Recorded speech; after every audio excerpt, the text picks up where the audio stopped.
Inspired by that beautiful photo shoot that broke the internet last night of Becky Lynch, I thought I would share with you a photo shoot that I did moments after eating 2 large pizzas from Domino's, and I'm sure you'll agree, they are equally as glowing.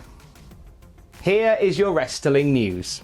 A released WWE Legend is returning at Survivor Series. 2 Impact Wrestling stars could be leaving the company soon. And I've got an amazing fact for you about Drew McIntyre's new entrance. We'll get to it in a bit. But first, you suck. You suck. You suck. You suck. Not my words, the words of a lifestyle guide for vacuum cleaners. And the words from the crowd as Kurt Angle made his entrance back in the day. And we could be seeing a Kurt Angle entrance at Survivor Series this Sunday. It has been reported by PW Insider that Kurt Angle is set to be a part of this Sunday's pay-per-view event. It is The Undertaker's final farewell.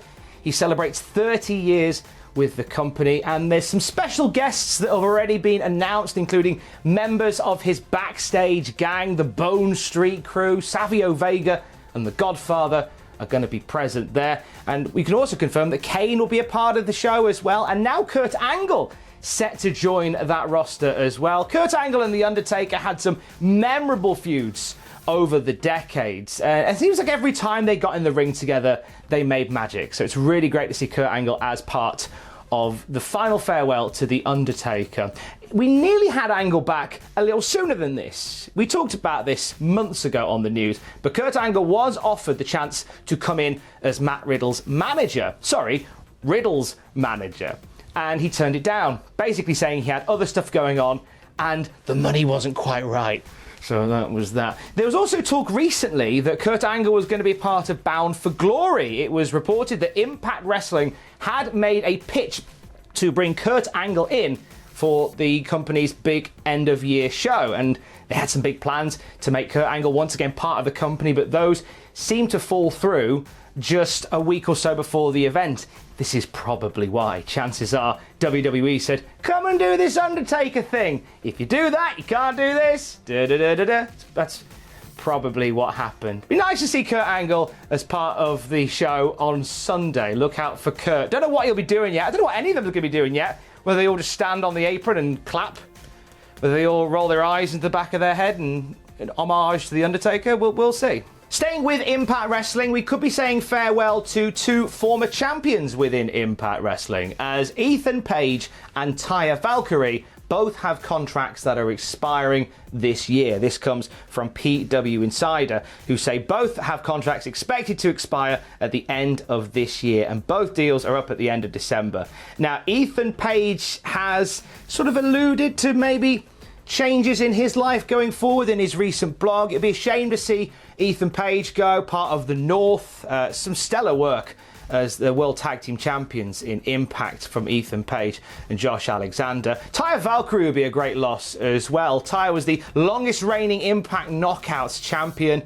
Just had a sensational reign there, and it'll be a shame to see her leave. And obviously, this will start the rumour mill turning once again of whether or not she follows John Morrison over to WWE. At this point, we simply do not know, but there could be some changes coming for them at the end of this year. Obviously, it could be a case that they come to a new deal. We will let you know more when we know more at Cultaholic.com. One more note on Impact Wrestling. Deonna Purrazzo has commented on the retirement of Kylie Ray. They were set to compete against one another at Bound for Glory. This was set to be like a big moment for Kylie Ray in her career. She didn't make it to the Bound for Glory show, and a few days after that, she officially announced that she was retiring from professional wrestling. Deonna Purrazzo, speaking to Pro Wrestling Junkies, says, I was very much looking forward to wrestling Kylie again, and I think the world of Kylie. I think she's a phenomenal athlete, and it's just a really uncomfortable situation, but I just hope she gets whatever help she needs or takes whatever time she needs to heal herself. And I hope she knows that the door is always open, and I will always welcome her back wherever I am in this world with open arms. And I look forward to hopefully wrestling her one day. Of course, we send our best as well to Kylie Ray. Tell you what, I feel like an airport with all this departure news. Marty Bell has left NWA. So Marty Bell was one of those prospects on NWA Power that was starting to make some headway, getting into a feud with Allysin Kay, mixing it up with Thunder Rosa and Melina.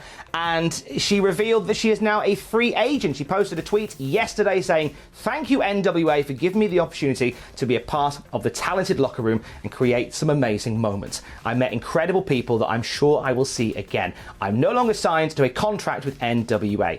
I'm not sure what's next for me, but I am excited to find out." She's been there since the launch of NWA Power. She's done lots of other stuff in wrestling, and no doubt she'll have big things coming for her. But I wanted to bring this up because this seems to be happening a little bit more with NWA guys. I'm a little bit concerned about NWA Power. As I said many times here at Cultaholic, it is my favourite wrestling show. And when they shuttered it at the start of the pandemic, we thought, okay, it's just a temporary shutdown. We'll see what happens. Then there were some major changes behind the scenes that pretty much put a full stop on a lot of their production.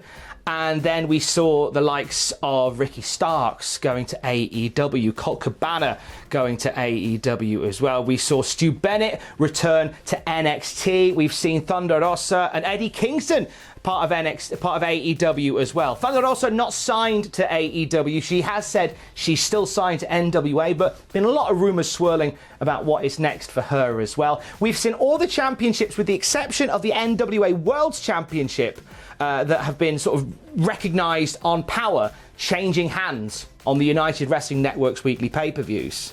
Like, all the guards have been changed. I'm just a little bit concerned about NWA Power. I know Billy Corgan said that they they have plans to come back soon. Just a bit concerned. The legendary ECW arena needs our help. Now the 2300 arena, they faced foreclosure following the COVID pandemic, and they've set up a GoFundMe to help raise awareness and funds to keep the place open. It says on the GoFundMe, "It is with a heavy heart that the 2300 Arena is asking for help from our friends, family and supporters, with our hat in hand when it counts the most. We need your support to stay afloat this winter and continue our 13-year legacy. This has obviously been our most difficult year. COVID-19 hit us extraordinarily hard due to the nature of this business." You can support them on GoFundMe and keep one of the most historic wrestling arenas alive. The amount of life-changing wrestling moments that have come out of the 2300 arena, even when it was the ECW arena, and beyond that, we lose count. It would be a shame to see this place go.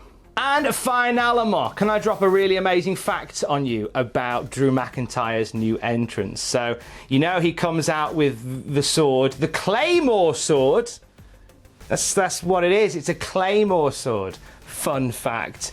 And it turns out that sword belongs to Vince McMahon, because of course it does. So it was revealed by Drew McIntyre talking to Fox Sports that the sword that he carried during his entrance, that almighty Claymore, is Vince's.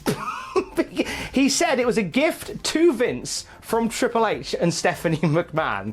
What do you buy the man that has everything?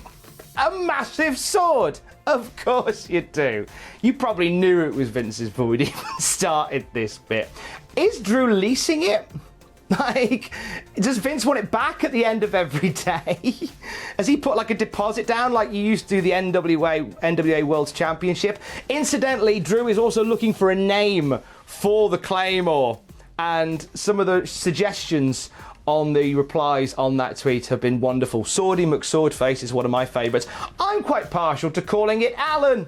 So if you do one thing today, why not let Drew McIntyre know that a great name for his Claymore would be Alan? If we get Alan the Claymore by the end of this year, I'll be a very happy camper. Stay safe. Love you, bye.